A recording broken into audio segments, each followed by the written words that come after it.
es un hecho político. El cónclave, Alejandro, Claro es que un hecho político. ¿Por qué? Porque se elige conforme a las reglas de esa entidad. Y en ese sentido, pues hay que verlo no como una deidad, como una institución divina, no. Y es un hecho político, el cónclave que reúne a 133 individuos que representan intereses y que empujan lógicas para llevar al máximo cargo de la Iglesia a una persona, a un administrador del poder Sí. político, religioso, económico Sí. también. Sí. Sí, bueno, pues al final es un administrador, aunque no le creo mucho ese rol. Es un puede ser un administrador sí, de Alejandro. muchas cosas, pues, ¿no? O sea, un administrador, para empezar, de la fe. Administra una fe que es antigua, que tiene 1.000 millones de seguidores. Administra en todos sus sentidos, no lo digo que esté mal, pues lo administra, se administra de qué manera. Bueno, hay una liturgia que se le llama, y hay un pues reglas que seguir ahí, Sí. ¿no? Todo eso requiere una administración. Y hacia abajo tiene pues la gente que le ayudan a administrar, digamos, una burocracia que le ayuda a administrar absolutamente todo, porque es un imperio gigantesco que que nunca, es el único de los imperios que nunca duerme. Recuerda tú que el último de los imperios el penúltimo imperio que nunca duerme fue la Gran Bretaña, que pues en algún momento, en alguna parte de ese imperio había luz del sol, no en algún lugar, pues en Gran Bretaña pues estaban dormidos, mientras que su colonia en Hong Kong, por ejemplo, pues estaba la luz del sol. Y ahora este es el único imperio que realmente no duerme, el único del planeta. Y el más poderoso, quizá. Entonces para administrar un imperio de ese tamaño sí es una burocracia poderosa, con muchas atribuciones, genera mucho poder económico. Digo, no es un misterio, pues, que se han explotado indígenas, poblaciones enteras, durante siglos para tener ese imperio. Digo, es algo conocido.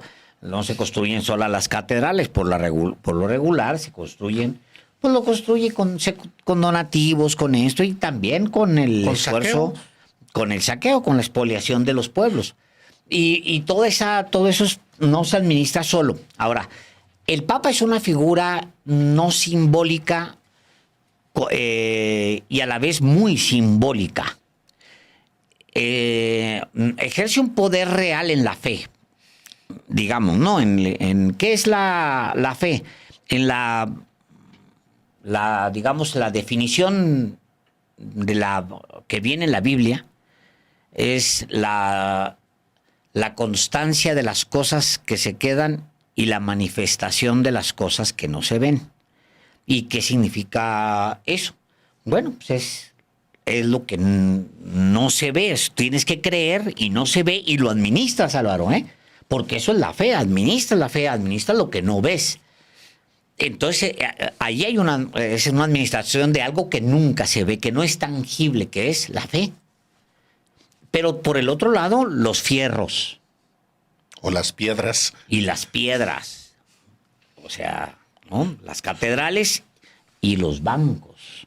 Sí, por eso digo que es un acontecimiento eminentemente político el que está en curso como parte de unas reglas de una entidad eminentemente política que en efecto administra la fe y administra lo terrenal también, lo divino y lo terrenal.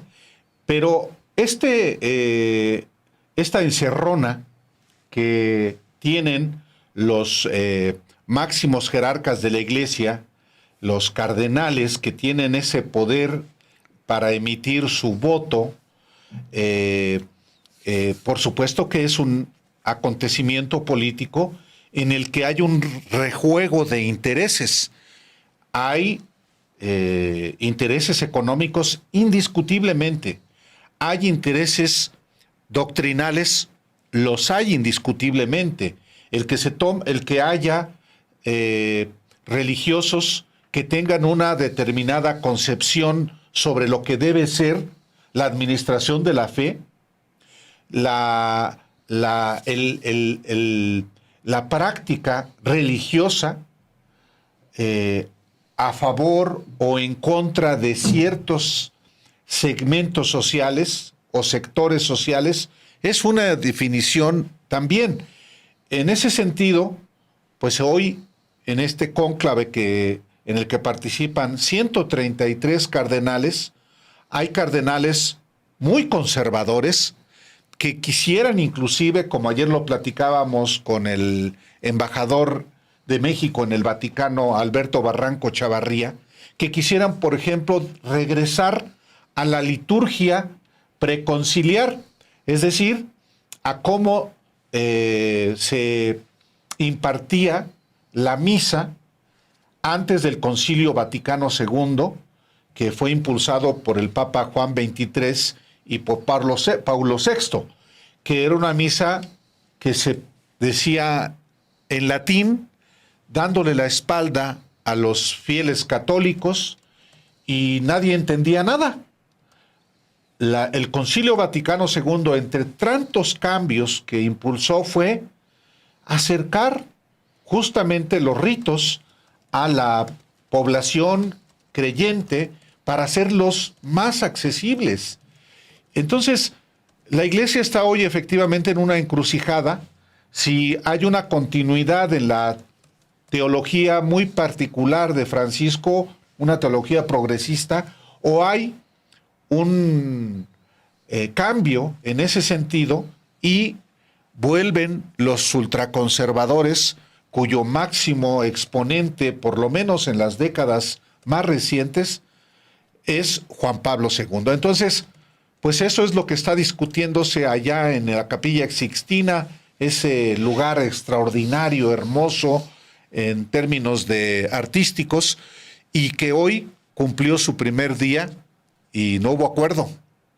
Sí. Porque es un acuerdo al final de cuentas. No, es un acuerdo. Son votos que se cuentan. Claro, se cuentan como en el Senado, como en la Cámara de Diputados, como...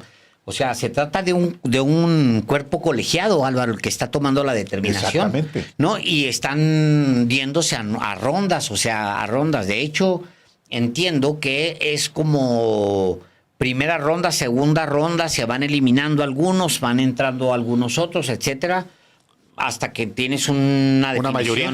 Sí. Una mayoría. Vas forzando la mayoría. Sí. Sí, pues es muy interesante. Digo, al final es un rito que tiene... A ver, la reforma es hace 500 años, tiene 1000, digamos que con Constantino, digamos, ¿no? Todo se reconoce, digamos, con Constantino se reconoce el inicio del cristianismo, como tal, se reconoce pues el cristianismo en Roma y entra como la religión oficial de Roma. El cristianismo estamos hablando de hace 1500 años, Álvaro, Constantino. Sí, pero al final lo que vemos hoy sí son formas, liturgias, rituales. Más, Álvaro. 1700 años tiene como religión oficial en el Vaticano, en Roma. Por eso la política es la de negro. Digo, los cardenales son de otro color, pero las sotanas, por eso... Yo esperaría que no. ¿Qué? Que digo, que sí tengan pues la importancia que la tengan. Yo sí creo que a pesar de todo, Álvaro, en México sí hay digamos que sí hay una separación con la Iglesia, hasta donde es posible, porque hay muchos católicos en México. Por supuesto. Y hay estados donde deliberadamente se les abre la puerta, por ejemplo, Guanajuato.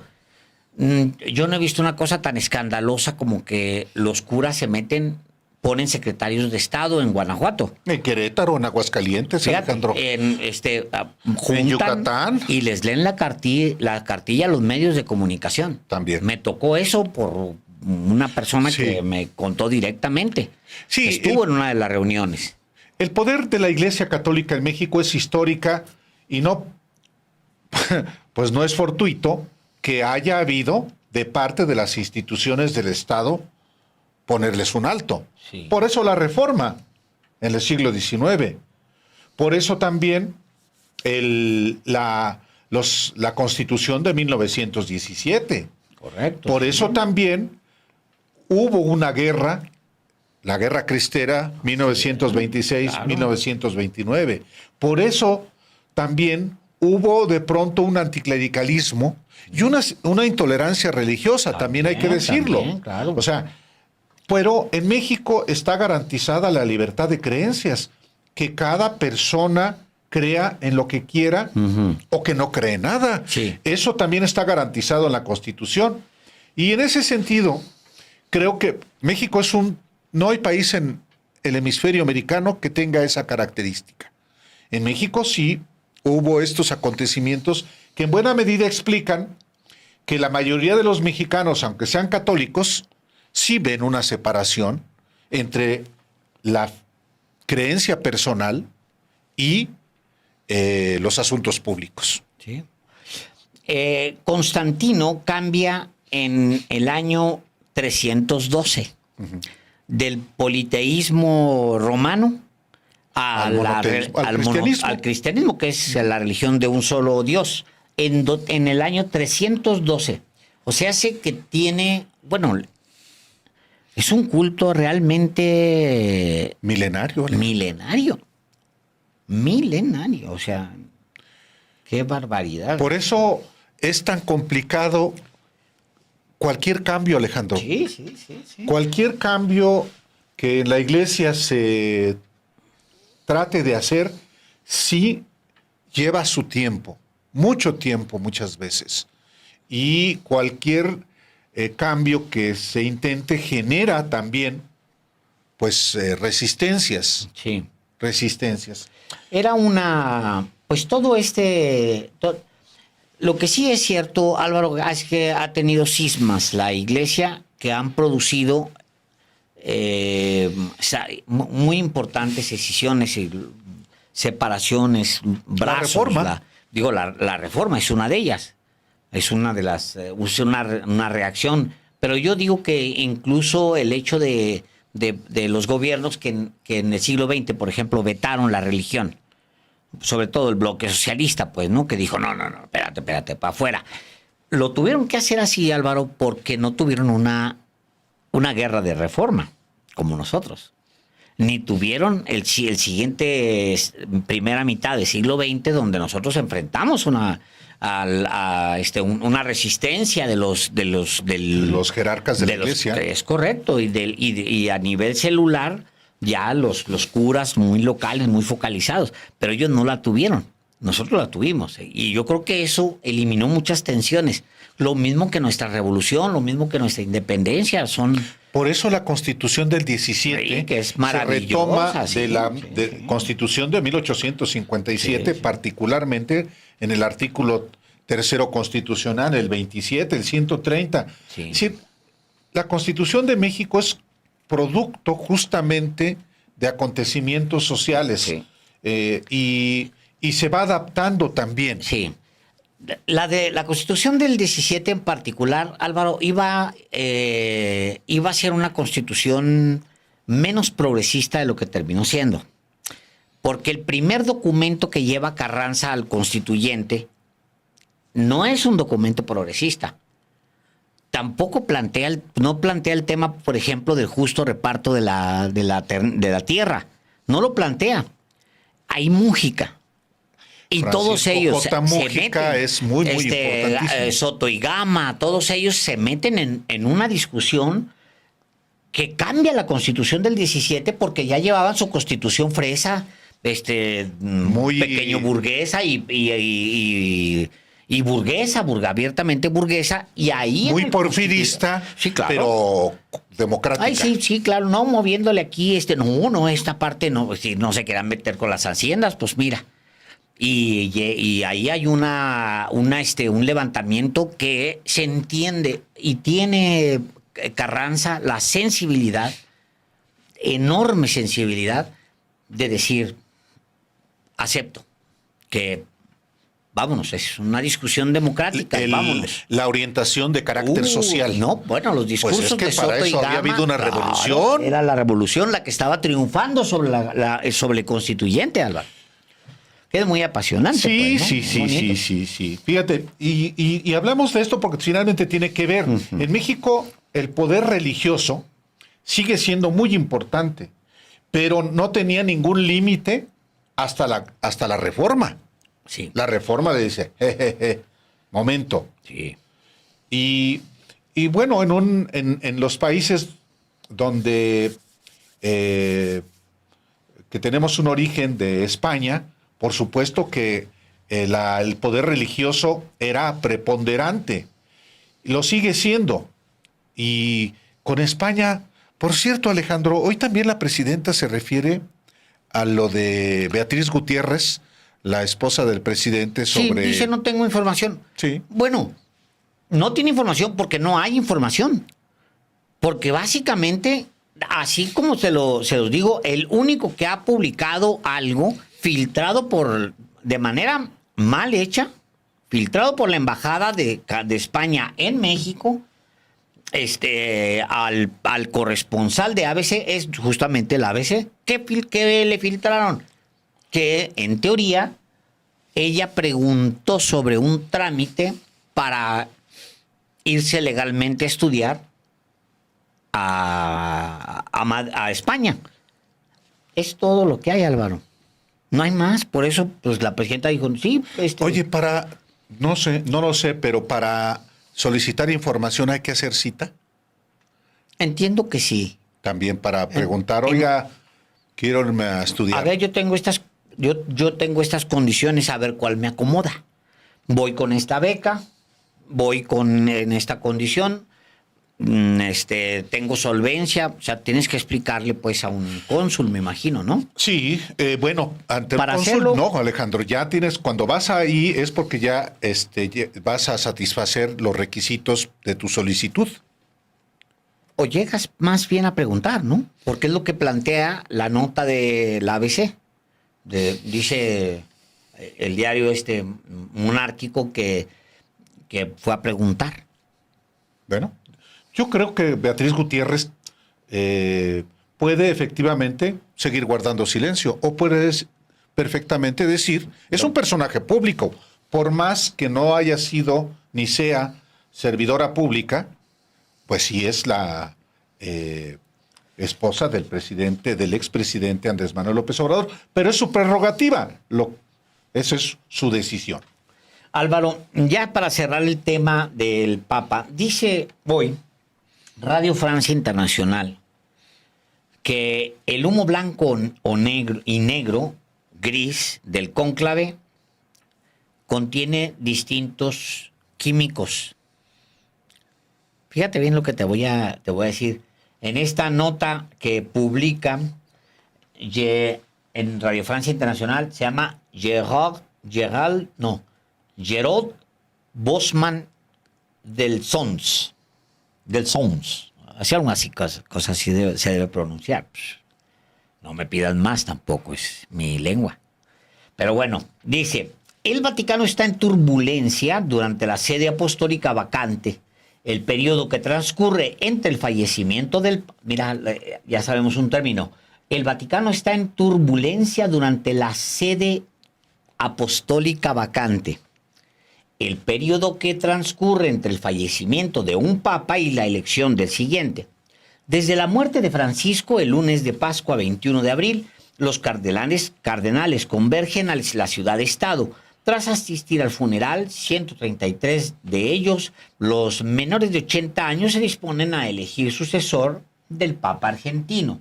El miércoles 7 de mayo a las 16:30 horas se encerrarán, esta es una nota publicada ayer, se encerrarán en la Capilla Sixtina para celebrar el cónclave, literalmente, traducciones con llave, la reunión a puerta cerrada más secreta, más fantaseada y más vigilada del mundo.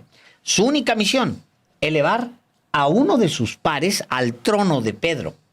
Los últimos cónclaves duraron unos pocos días, el más largo ha durado 3 años, de 1268 a 1270. Las obras de condicionamiento de la capilla que acogen el cónclave desde el siglo tal. Bueno, luego ya dice, para ser elegido, para ser elegido, y muchos no desean serlo en lo absoluto, el cardenal debe obtener una mayoría de 2/3 de los votos emitidos. Si no es así, el cónclave continúa con 2 rondas de votaciones, 2 por la mañana y 2 por la tarde. El humo negro solo se emite tras la segunda ronda de votaciones. Significa que no ha surgido ningún hombre. Si es blanco, en cambio, habemos papa, tenemos papa, lo pronunciará tarde o temprano el cardenal protodiácono desde el balcón. Sin embargo, ese medio mecánico de comunicación, cargado del simbolismo que tanto le gusta a la Iglesia, se ha mostrado propenso a los fallos y, por tanto, a todo tipo de teorías. Y luego dice un negro muy pálido. El uso del humo no es nuevo. Durante siglos, la apertura de una sola ventana señalaba que el papado tenía un nuevo soberano. A partir de 1878, cuando los cónclaves se trasladaron al Palacio de Quirinal, actual sede de la presidencia italiana, a la Capilla Sixtina, la señalización cambió. Según el protocolo muy estricto del cónclave, el Camerlingue, papa interino, actualmente el estadounidense Kevin Farrell, quema las papeletas después de haberlas contado, pero este no es el único combustible utilizado. Para colorear el humo, el proceso era inicialmente rudimentario. Para el humo negro se quemaba brea de alquitrán. Para el humo blanco se añadía paja húmeda. Era un método poco fiable, ya que el humo negro tendía a volverse gris. Desde entonces los métodos parecen haber evolucionado, pero las multitudes reunidas en la basílica siguen confundiéndose a menudo, según informa el Instituto Nacional de Archivos, que ha recogido tres cónclaves recientes. Los de 1778, hubo 2 ese año, lo fueron especialmente. La agencia France Press recordaba esta anécdota en el 2013. El 26 de agosto de 1978, con motivo de la elección del de Juan Pablo I, la multitud vio negro el humo cuando era blanco. Un sorprendente documento de la época muestra a los periodistas que cubrían el acontecimiento convencidos de que el humo era negro. De hecho, era blanco, pero a contraluz, y a las 7 de la tarde parecía oscuro. Comentario de la época, comillas, ahí está, es negro, es un negro muy pálido porque le da el sol, exclamó un periodista.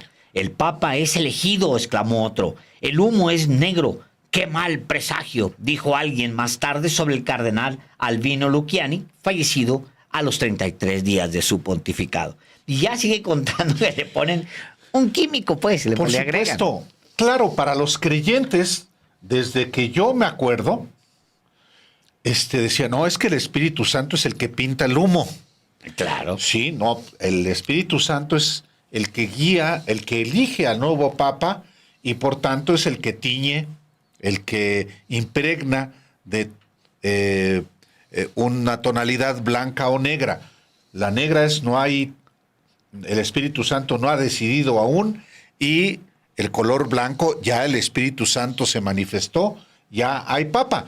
En realidad, efectivamente, tiene que ver más con un asunto de combustión que por el efecto de una deidad. Naturalmente, la fe católica es eso. La fe es el Espíritu Santo ilumina a los papas para que emitan su determinación. Son iluminados. Los cardenales son iluminados por la divinidad que los guía y les dice, es fulano de tal. ¡Ay, hijo! Entonces, ¿Tanto así? ya no, es la fe. Entonces anotan ya en la papeleta, Fulano de tal. fulana de tal. Pero es por efecto divino. Esa es la fe. Yo no voy a contravenir eso porque no es, pero es parte del ritual centenario, milenario de la Iglesia Católica. La nota que tú decías que estaba previsto que a las 6:30 de la tarde se incorporaran los cardenales a la Capilla Sixtina. Bueno, en realidad las puertas de la Capilla Sixtina se cerraron a las 17:46 de este miércoles 7 y de esa manera dio comienzo al cónclave en el que estos 133 cardenales electores determinarán por una mayoría calificada, ¿sí? Es decir, 2/3 partes de los 133 electores al Papa 267, que es el sucesor del Papa argentino Francisco. Dio unas breves palabras el cardenal Pietro Parolin, el encargado de guiar el cónclave y uno de los favoritos, que nunca hay nada definido en los cónclaves. Y entonces los 133 cardenales con derecho a voto recorrieron en procesión los 30 metros que separan la Capilla Paulina de la Capilla Sixtina. Detrás de la cruz alta y los dos cirios, los purpurados fueron entrando de forma ordenada, invocando la intercesión de todos los santos. Al fondo le recibió el fresco de Miguel Ángel sobre el juicio final, que es maravilloso. Las puertas de la Capilla Sixtina entonces se cerraron al público desde el lunes, según informaron a la agencia Europa Press los museos vaticanos. Y desde este lunes, los operarios se han encargado de colocar las 2 estufas para cambiar las papeletas de los escrutinios y para hacer el humo negro o blanco. Y claro, hay algunas adaptaciones que se hacen. Los cardenales de rito latino vistieron la túnica roja con la faja, el roquete, la museta, la cruz pectoral con cordón rojo y dorado, el anillo, el solideo y la birreta. Mientras que los cardenales de las iglesias orientales traían su propio hábito coral. Una vez en la Capilla Sixtina, tras el canto del Veni Creator, los purpurados pronunciaron el juramento prescrito, y a continuación cada cardenal elector mencionó su nombre y poniendo la mano sobre el Evangelio dijo: prometo, me obligo y juro. Según la fórmula del juramento, los cardenales prometen observar con la máxima fidelidad el secreto sobre todo lo relacionado con la elección del nuevo Papa. No van a abrir la boca sobre lo que ahí acontece, tanto durante como después del ejercicio de elección. Juran no favorecer ninguna interferencia y cada uno se compromete, en caso de ser elegido, a desempeñar fielmente el cargo, es un cargo de la Iglesia Católica del mundo. Y a continuación el maestro de las celebraciones litúrgicas pontificias, Diego Ravelli, pronunció el extra omnes. Todos fuera o afuera con los extraños, y todos los ajenos al cónclave salieron de la Capilla Sixtina. ¡Vámonos! Tras la meditación, el eclesiástico encargado de pronunciarla dejó la capilla junto al maestro de celebraciones litúrgicas. Es un rito, es un ritual, unas formas que naturalmente se presentan solamente cada que se trata de elegir a un nuevo papa. Difícilmente esas formas cambian rápidamente, Alejandro. Pues sí. Ahora, ojalá y fueran también más honestos, pues digo, son muy ladroncitos los curas, curas y eso. Y hay ladrones criminales. Sí, sin duda. Por eso ojalá. digo, es una entidad eminentemente política. Encubre, protege. También eso es una realidad. Son individuos, seres humanos, y a veces muchos de ellos abusan del poder que tienen, que es un poder muy importante.